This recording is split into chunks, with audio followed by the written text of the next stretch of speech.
Hi, I'm Ross Snyder, one of the violinists with the Tesla Quartet, and I'm joined by Gray Grant, who is one of the 12 composers we commissioned to write a new quartet through our Alternating Currents commissioning project.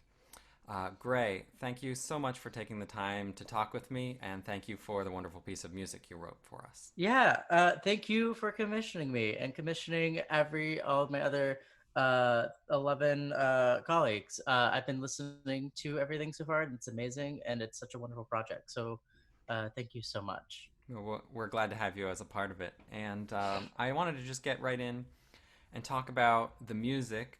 Hmm.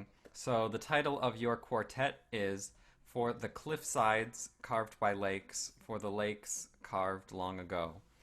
Can you give us a little bit of insight into where this title comes from? Yeah, so I live in Michigan. I moved here to go to school like 7 years ago.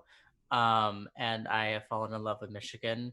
The title is a reference to the Great Lakes and how they were formed. In short, there were some giant glaciers, and eventually they all started to retreat. And what they left behind was what the Great Lakes would be, that space. Um, yeah, and there's also a bit of a like in terms of the way the title is written, it like vaguely could be a reference to the this hymn for the beauty of the earth, for the glory of the skies. So there's like kind of um like a vague like kind of in terms of like the rhythm of the line. There's Hmm. like a vague Hmm. reference to that as well. I don't know. Okay. Yeah.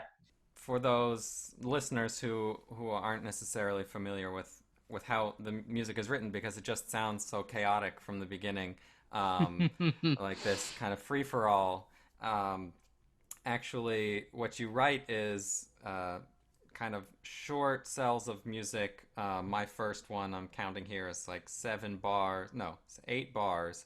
Like I'm an 8 bar phrase, and each of us has this kind of melody in a different register, and we play it for a specific duration, and then we have to play with a stopwatch to move on to the next phrase at certain intervals, kind of regardless of where we are in the middle of the current phrase we're playing.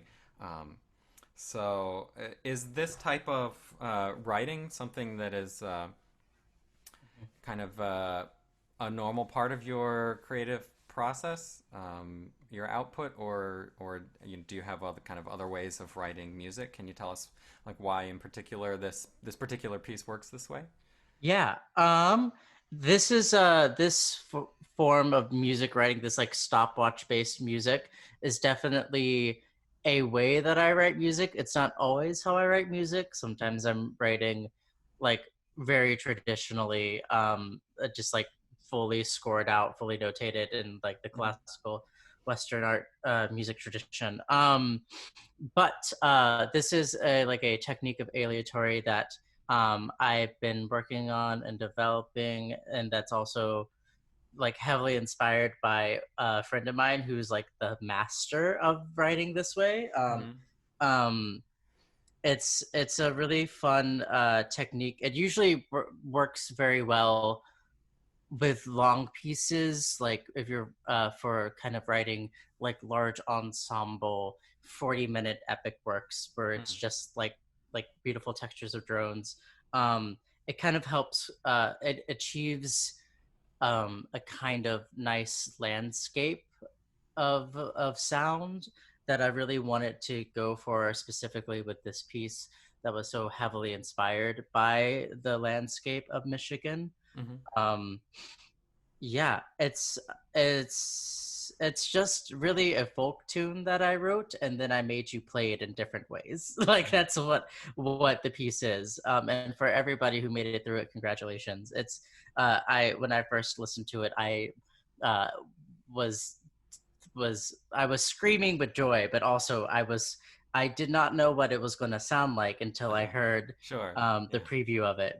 And that's also kind of the fun in this writing. You're really putting all your trust in the creative process. Mm-hmm.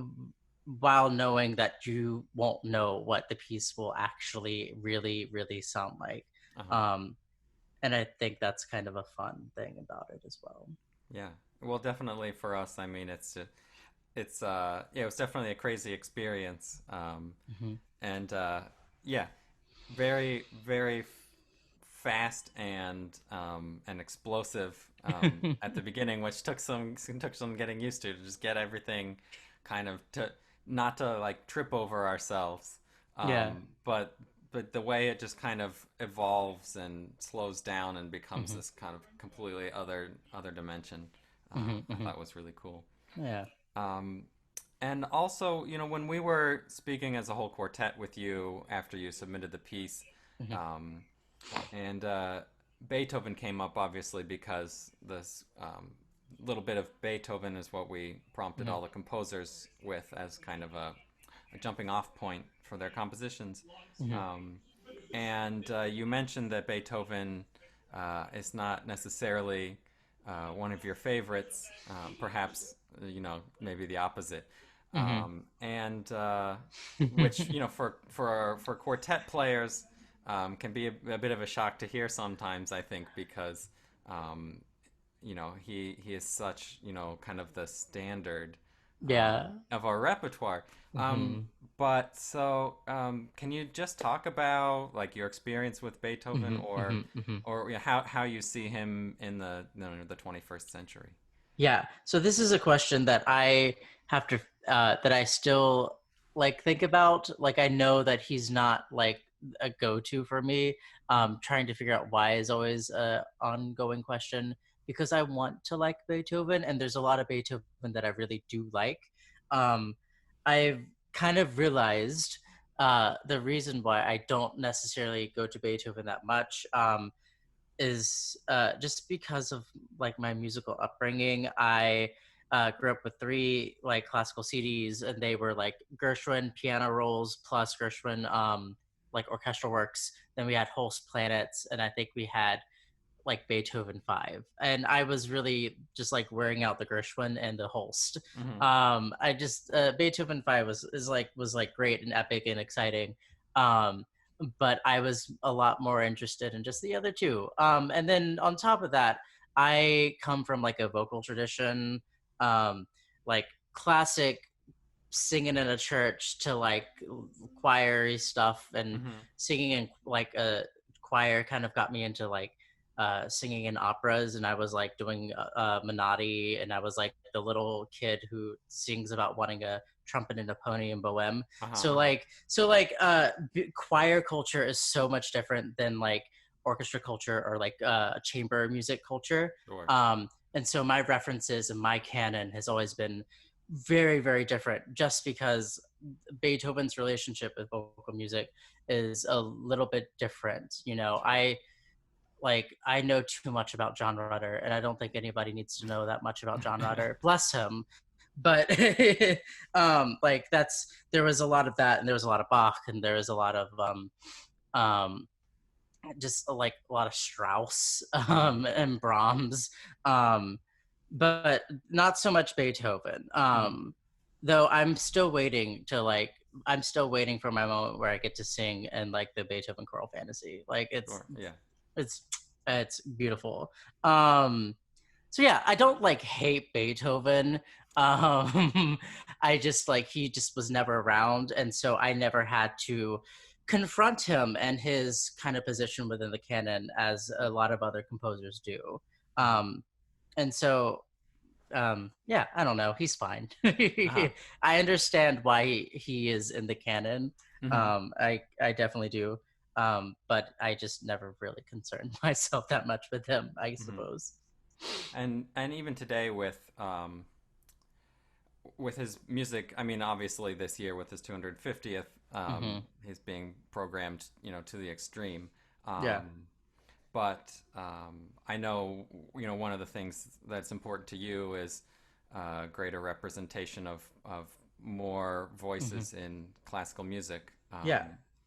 So, do you want to talk about that a little bit? Sure. Well, I think the what's cool about this project is that it is, you know, both like acknowledging that history, but like more importantly, you're like creating space for living composers, which is fantastic. Um, there's always conversations being had, for example, like in the opera community about like, well, if we perform Carmen, then we have to like talk about like killing women, or if we it's just we always have to be putting we always have to put all these old musics into their historical contexts. Hmm. And like there's kind of another route that you can go where you could just maybe write a new piece and like Hmm. introduce that into the canon, introduce that into the regularly circulating groups of works that are getting performed. And Right. so I really appreciate that this project is creating the space to introduce new voices to a large audience. Yeah, well, we were so grateful for you to help add to the canon of string quartets. Mm-hmm. And so yeah, we hope yeah, this project has really helped a lot of people or reached a lot of people and helped to Mm-hmm. add more voices into the mix. We Yeah. were really happy about that. Mm-hmm. So, anyway, thank you for taking the time to speak today. Yeah. Thank you for writing us this piece of music that's a lot of fun to play. And yeah, so thanks so much and best of luck to you. Yeah. Thank you so much. All right, take care. Yeah. Bye.